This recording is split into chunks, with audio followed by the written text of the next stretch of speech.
সকাল সকাল ঘুম থেকে উঠে লেগে পড়েছি সংসারের কাজবাজ করতে। পুরো বাড়ি ঘরদোর সুন্দর করে ছেটিয়ে নিয়েছি। এখন নাতাটাও দিয়ে দিচ্ছি।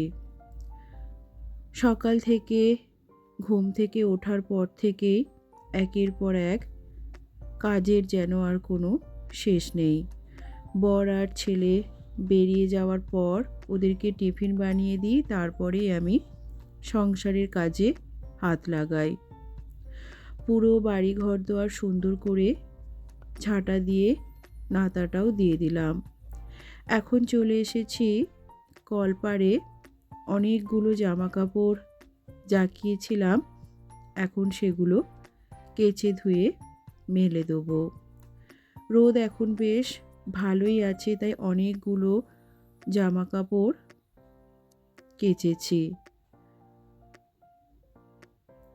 তাড়াতাড়ি করে জামা কাপড়গুলো মেলে দিলে তাহলে শুকনো হয়ে যাবে। যাই হোক, এখন আবার তোমাদের সাথে দেখা হচ্ছে বিকেলবেলা। কয়েকদিন ধরেই খুব পাপড়ি চাট খাওয়ার ইচ্ছে হচ্ছিল, কিন্তু বাড়ির কাছে পিঠে নিরামিষ পাপড়ি চাট পাওয়া যায় না।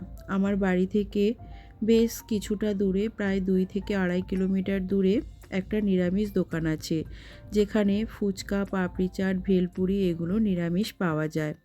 বড়মশাইকে তাই ফোন করে বলেছিলাম, ও আসার সময় আমার আর ছেলের জন্যে 2 প্লেট পাপড়ি চাট এনেছিল।